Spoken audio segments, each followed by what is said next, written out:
படிக்க படிக்க உற்சாகத்தையும் ஊக்கத்தையும் தருகிற இதிகாசம்.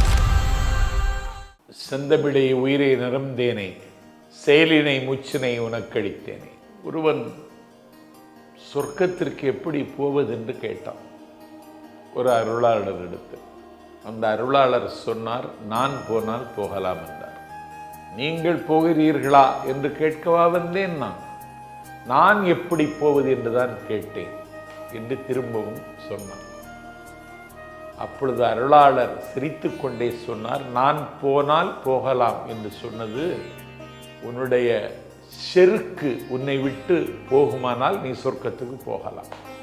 ஆனால் உனக்கு இன்னும் செருக்கு இருக்கிறது, நான் என்கிற செருக்கு. எல்லாம் தனக்குத்தான் தெரியும் என்று சில பேர் இருப்பார்கள். அவர்கள் தங்களை ஏதோ ஞானத்தின் கருவூலம் என்று கருதி கொள்வார்கள். கடல் போல் இருக்கிறது ஞானம், அதில் ஒரு கையளவு தான் ஒருவன் பெற்றுக்கொள்ள முடியும்.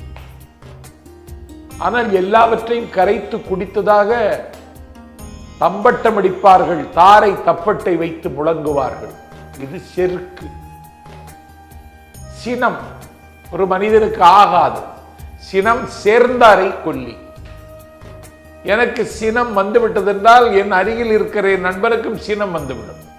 எளிதில் தொற்றிக்கொள்வதும் பற்றிக்கொள்வதும் சினம். ஒரு மனிதனுக்கு செருக்கு ஆகாது, சினம் கோபம் ஆகாது, சிறுமை ஆகாது. சிறுமை என்பது இழிவு, தாழ்வு மனப்பான்மை ஆகாது. ஆகவே ஒரு மனிதன் உயர வேண்டுமானால், உன்னதமான நிலை எய்த வேண்டுமானால் அவனுக்கு செருக்கு இருக்கக்கூடாது, சினம் இருக்கக்கூடாது, சிறுமை இருக்கக்கூடாது. இந்த மூன்றும் இல்லாமல் ஒருவன் இருந்தால் எல்லாம் இருப்பவனை போல் அவன் ஜொலிப்பான் என்று சொல்லி வள்ளுவர் சிந்திக்கிறார். செருக்கும் சினமும் சிறுமையும் இல்லார் பெருக்கம் பெருமித நீர்த்து.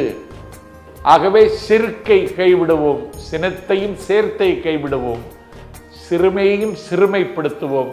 நாளை சந்திப்போம், திருக்குறளை சிந்திப்போம்.